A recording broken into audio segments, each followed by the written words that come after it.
ورحمۃ اللہ وبرکاتہ۔ الحمد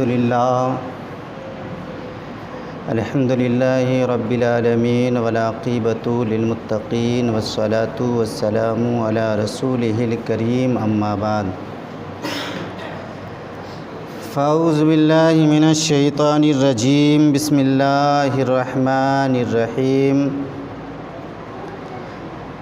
لقد کان لکم فی رسول اللہ اسوۃ حسنہ،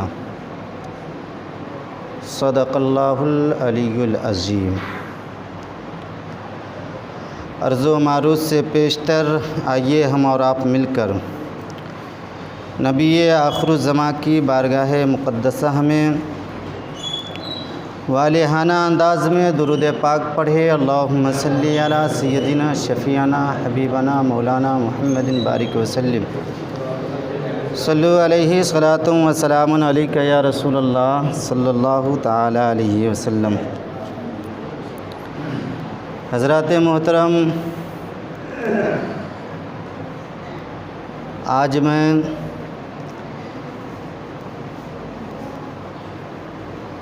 پیارے آقا علیہ الصلاۃ والتسلیم کی چند پیاری پیاری سنتوں کو آپ کے گوشے گزار کرنے جا رہا ہوں۔ یہ قرآن مقدسہ کہتا ہے لقد کان لکم فی رسول اللہ اسوۃ حسنہ، کہ تحقیق کے تمہارے لیے رسول اللہ کی پیروی سب سے اچھی پیروی ہے، رسول اللہ کی پیروی سب سے بہترین پیروی ہے۔ ہم سب کو اپنے رسول کی پیروی ہمیشہ کرتے رہنا چاہیے۔ ہر دن جن سنتوں کی ہمیں ضرورت پڑتی ہے، ان سنتوں میں سے ایک سنت سرما لگانا بھی ہے، تیل لگانا بھی ہے، کنگھا کرنا بھی ہے، خوشبو لگانا بھی ہے، مسواک کرنا بھی ہے۔ انہی میں سے چند سنتیں آپ کے گوشے گزار کر رہا ہوں، محبتوں کے ساتھ ملاحظہ کریں۔ دیکھیے، ہم سب جانتے ہیں کہ سرما لگانا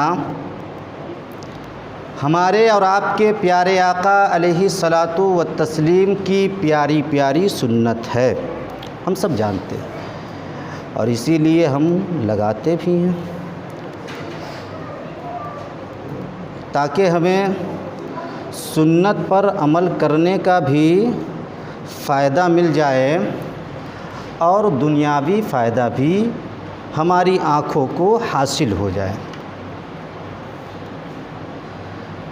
سرما لگانا یہ ہمارے نبی کی سنت ہے، لیکن ہم میں سے بہت کم لوگ یہ جانتے ہیں کہ کب، یعنی کس وقت میں سرما لگانا ہمارے نبی کی سنت ہے۔ کیا صبح کے وقت میں سرما لگانا ہمارے نبی کی سنت ہے؟ کیا شام کے وقت میں سرما لگانا ہمارے نبی کی سنت ہے؟ کیا دن کے وقت میں سرما لگانا ہمارے نبی کی سنت ہے؟ کیا رات کے وقت میں سرما لگانا ہمارے نبی کی سنت ہے؟ آخر کس وقت میں سرما لگانا ہمارے نبی کی سنت ہے؟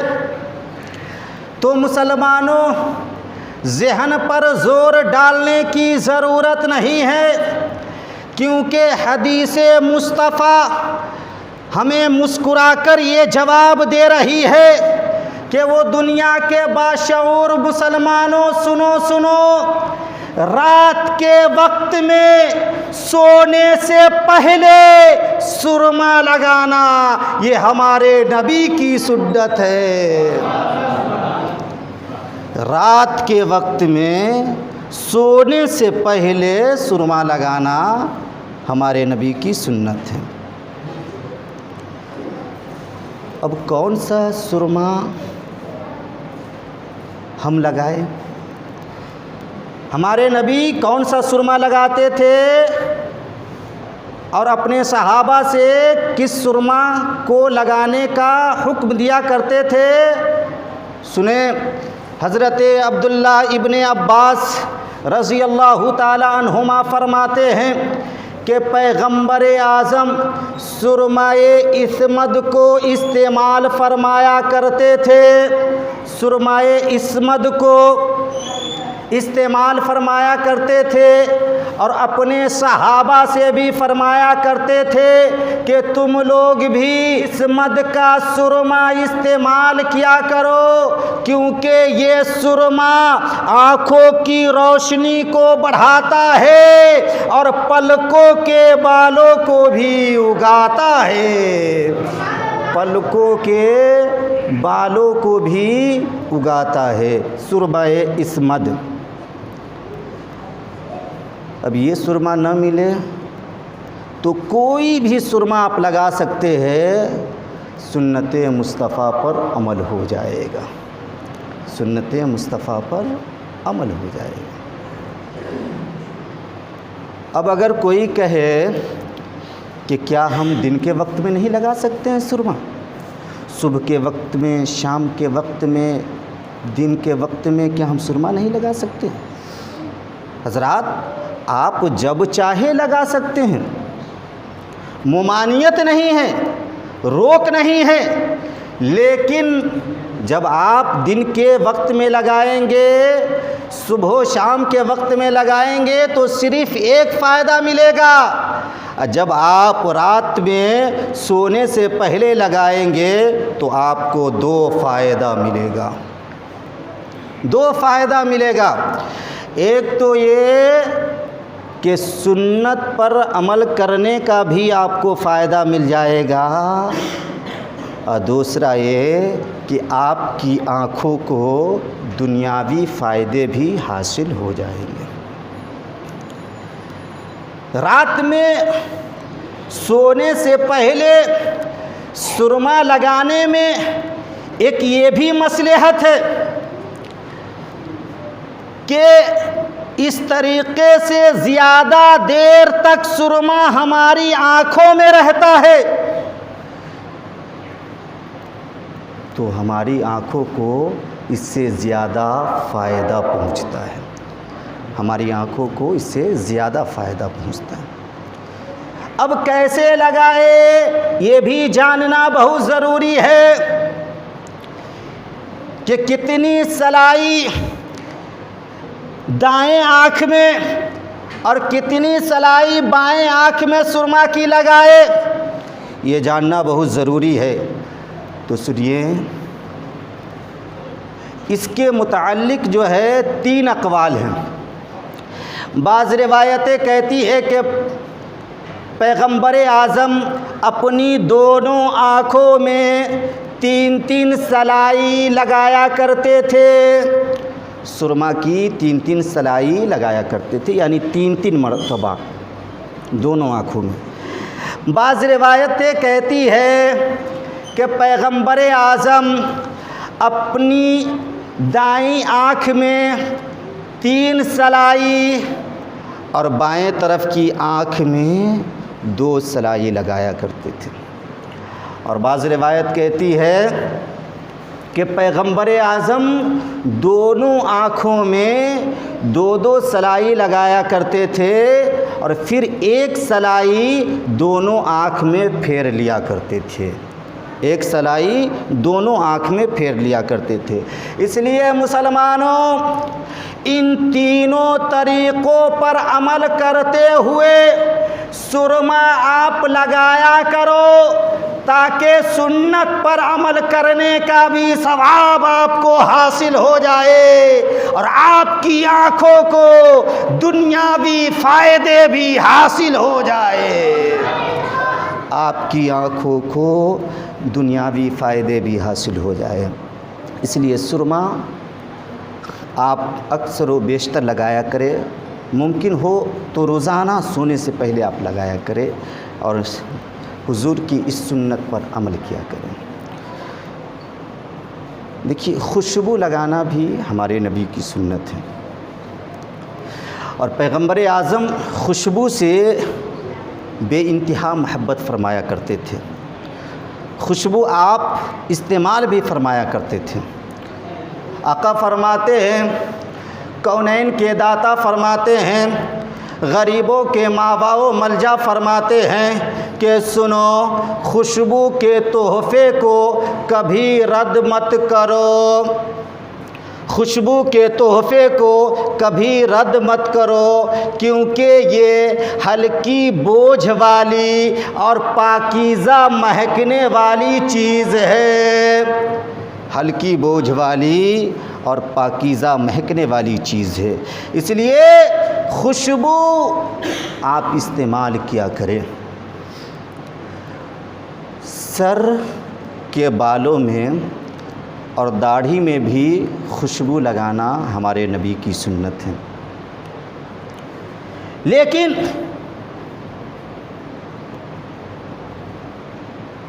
سر کے بالوں اور داڑھی میں خوشبو لگانا ہو تو سب خوشبو نہ لگائیں، صرف دیسی خوشبو استعمال کریں، صرف دیسی خوشبو۔ کیوں؟ اس لیے کہ آج کل بازاروں میں جو عطر ملتا ہے، جو خوشبوئیں ملتی ہے، اس میں زیادہ تر کیمیکل ملے رہتے ہیں۔ اگر اسے آپ سر کے بالوں میں لگائیں گے، داڑھی میں لگائیں گے، تو وقت سے پہلے ہی آپ کے بال سفید ہو جائیں گے، آپ کے بال سفید ہو جائیں گے۔ اس لیے ان دونوں جگہوں پر لگانا ہے تو دیسی خوشبو کا استعمال کریں، اور سینٹ سے بچتے رہے، جسے آپ کے بھاشا میں سینٹ کہا جاتا ہے، کیونکہ سینٹ میں الکحل ملی رہتی ہے، یعنی شراب ملی رہتی ہے۔ تو جس خوشبو میں الکحل ملی ہو، شراب ملی ہو، اس کا لگانا، اس کا سونگھنا اور اس کا دیوار پر چھڑکنا، یہ سب ناجائز ہے، یہ سب ناجائز ہے، اس لیے الکحل والی خوشبو نہ لگائیں۔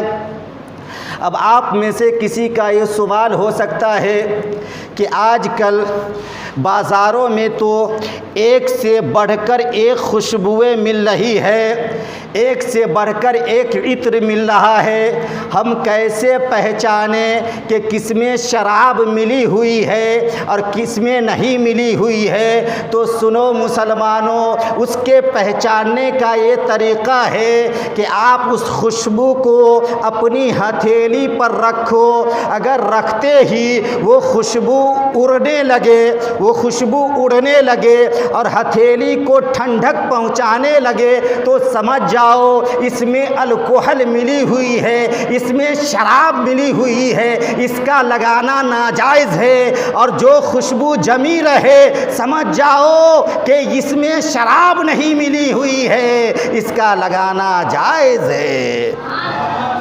تو الکحل والی خوشبو کو ہم کیسے پہچانیں؟ ہتھیلی پر رکھے، ہتھیلی پر رکھے، اگر وہ اڑنے لگے یا ہتھیلی کو ٹھنڈک محسوس ہونے لگے تو سمجھ جائے کہ اس میں شراب ملی ہوئی ہے، پھر ایسی خوشبو مت لگائیے۔ آقا خوشبو سے بہت محبت فرمایا کرتے تھے، جبکہ پیغمبر اعظم کے پسینے سے خود ہی ایسی خوشبو نکلا کرتی تھی، ایسی خوشبو نکلا کرتی تھی کہ جس سے گلیاں بھی معطر ہو جایا کرتی تھی، دیوار بھی مہک اٹھتی تھی، مکان بھی مہکنے لگتا تھا اور دیوانوں کی طبیعت بھی مچلنے لگتی تھی۔ جبھی تو حضرت انس کہتے ہیں کہ میں نے کسی بھی کستوری میں یا کسی بھی عطر میں وہ خوشبو نہیں پایا جو خوشبو میں نے حضور کے پسینے میں پایا۔ جو خوشبو میں نے حضور کے پسینے میں پایا۔ اور زرقانی کی روایت کہتی ہے، حضرت بی بی آمنہ رضی اللہ تعالی عنہا فرماتی ہے کہ جب حضور کی ولادت ہوئی، جب کائنات کے دولہا کی ولادت ہوئی تو آپ کے جسم اطہر سے ایسی خوشبو نکلی، ایسی خوشبو نکلی کہ پورا گھر معطر ہو گیا، پورا گھر مہکنے لگا۔ اس لیے اگر ہم اپنے پیارے آقا سے محبت فرماتے ہیں تو ہمیں خوشبو بھی لگاتے رہنا چاہیے۔ دیکھیے، اس ترقی یافتہ دور میں ہم اپنے پیارے نبی کی ایک بہت ہی پیاری سنت یعنی مسواک کرنے کو ترک کر دیتے ہیں، چھوڑ دیا کرتے ہیں۔ لیکن ہمیں یہ سمجھنا بہت ضروری ہے کہ مسواک کرنا حضور کی وہ پیاری سنت ہے جسے پیارے آقا کبھی ترک نہیں فرمایا کرتے تھے، کبھی نہیں چھوڑا کرتے تھے۔ یہاں تک کہ ام المومنین حضرت عائشہ صدیقہ رضی اللہ تعالی عنہا کہتی ہے کہ پیغمبر اعظم دن یا رات میں جب بھی سو کر بیدار ہوا کرتے تھے تو وضو کرنے سے پہلے آپ مسواک کیا کرتے تھے۔ اور مسواک کی ایک فضیلت یہ بھی ہے کہ مسواک میں موت کے علاوہ تمام بیماریوں کی شفا موجود ہے، سبحان اللہ۔ اس لیے مسلمانوں، مسواک کیا کرو، مسواک کیجئے گا تو روزی میں آسانی اور برکت ہوگی، مسواک کیجئے گا تو درد سر دور بھاگے گا، مسواک کیجئے گا تو سر کی تمام رگوں کو سکون ملے گا، مسواک کیجئے گا تو بلغم دور ہوگا، مسواک کیجئے گا تو معدہ مضبوط ہوگا، مسواک کیجئے گا تو دل پاک ہوگا، مسواک کیجئے گا تو نیکیوں میں اضافہ ہوگا، مسواک کیجئے گا تو آنکھوں کی روشنی بڑھے گی، مسواک کیجئے گا تو خوش بیانی کی طاقت پیدا ہوگی، مسواک کیجئے گا تو عقل میں تیزی آئے گی، مسواک کیجئے گا تو منہ کی صفائی ہوگی، مسواک کیجئے گا تو رب کی خوشنودی حاصل ہوگی، مسواک کیجئے گا تو رب کی خوشنودی حاصل ہوگی۔ اس لیے سرما بھی لگاتے رہیے، خوشبو بھی استعمال کرتے رہیے اور مسواک بھی کرتے رہیے، اپنے آقا کی سنتوں پر اس طرح عمل کرتے رہیے اور دونوں جہاں کی بھلائیاں اکٹھا کرتے رہیے۔ وآخر دعوانا ان الحمدللہ رب العالمین۔ السلام علیکم۔